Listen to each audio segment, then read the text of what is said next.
दक्षिण भारत का इतिहास दो बहुत ही शक्तिशाली और एक दूसरे के कड़े दुश्मन साम्राज्यों ने मिलकर गढ़ा है। कमाल की बात यह है कि सदियों तक ये एक दूसरे से लड़ते भी रहे और एक दूसरे से सीखते भी रहे। तो चलिए आज समझते हैं विजयनगर साम्राज्य और बहमनी सल्तनत की इसी दिलचस्प कहानी को।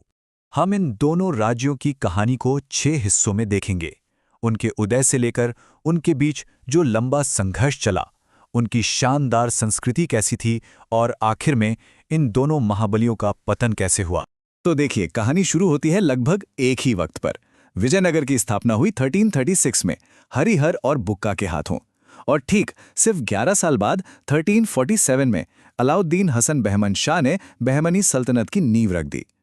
ये जो लगभग एक साथ इनका उदय हुआ ना, बस यहीं से उनकी सदियों लंबी दुश्मनी का मंच तैयार हो गया था। ये सब कुछ हुआ दक्कन के पठार पर, और क्योंकि ये भौगोलिक रूप से इतने करीब थे, इसी वजह से सदियों तक इनके बीच संघर्ष भी हुए और हाँ, सांस्कृतिक लेन देन भी हुआ।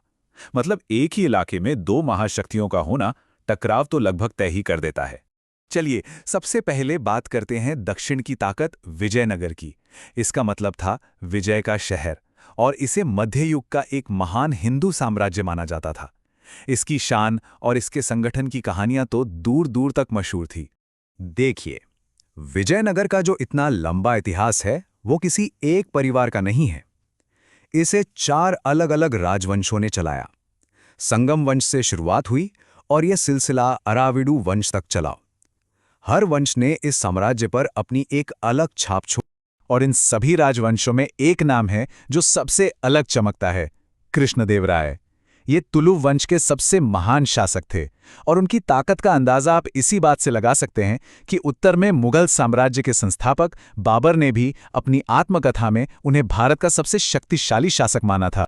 अब सोचिए, इतने बड़े साम्राज्य को चलाना कोई बच्चों का खेल तो था नहीं, तो विजयनगर ने ये किया कैसे? इसका जवाब था नायक प्रणाली। ये एक बहुत ही शानदार प्रशासनिक सिस्टम था जिसमें मिलिट्री कमांडरों को अपने अपने इलाके चलाने की आज़ादी दी गई थी। इससे हुआ ये कि न सिर्फ स्थानीय शासन बेहतर हुआ, बल्कि राजा के पास एक मजबूत सेना भी हमेशा तैयार रहती थी। और अगर समाज की बात कहें तो कुछ चीज़ें तो वाकई हैरान करने वाली हैं। एक पुर्तगाली यात्री था फर्नाओ नुनेज। उसने लिखा कि विजयनगर में महिलाएं कुश्ती, ज्योतिष और अकाउंटिंग जैसे कामों में माहिर थीं। उस जमाने के हिसाब से ये एक बहुत ही असाधारण बात थी। अच्छा, अब जरा विजयनगर के उत्तरी दुश्मन बहमनी सल्तनत की तरफ चलते हैं। विजयनगर की स्थापना के ठीक 1 दशक बाद बनी ये सल्तनत दक्कन की राजनीति में एक बहुत बड़ी शक्ति बनकर उभरी थी। बहमनी सल्तनत को कुछ बहुत ही काबिल लोगों ने बनाया और संवारा। इसके संस्थापक तो हसन गंगू थे, लेकिन फिरोज शाह जैसे शासक भी हुए जो खुद एक विद्वान थे और कई भाषाएं जानते थे। और फिर थे महमूद गवां, एक इतने प्रतिभाशाली प्रधानमंत्री जिनकी प्रशासनिक और सैन्य क्षमता ने सल्तनत को उसके शिखर पर पहुंचा दिया था। तो जैसे विजयनगर में नायक प्रणाली थी, वैसे ही बहमनी में तरफ प्रणाली थी। साम्राज्य को प्रांतों यानी तरफ में बांटा गया था। लेकिन यहां एक अंदरूनी दरार भी थी, पुराने और नए अमीरों के बीच। दक्कनी और अफराकी के बीच का ये झगड़ा बाद में सल्तनत को कमजोर करने की एक बड़ी वजह बना।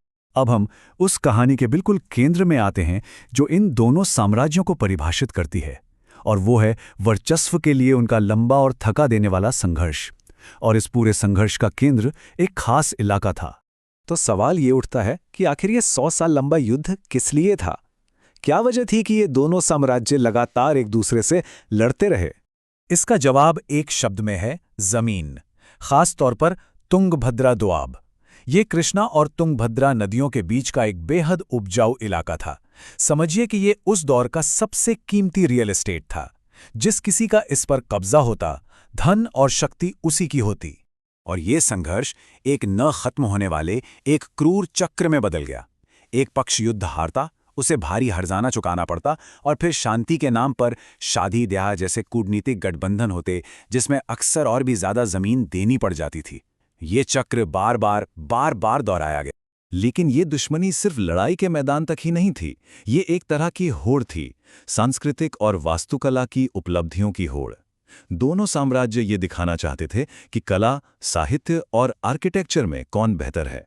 यहाँ दोनों साम्राज्यों की शानदार विरासतें एकदम आमने सामने दिखती हैं।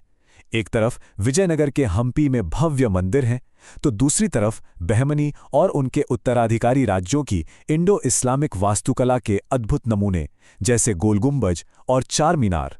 पर हर महान कहानी का एक अंत होता है, और अब हम उस आखिरी अध्याय पर आते हैं कि आखिर इन महान साम्राज्यों का पतन कैसे हुआ।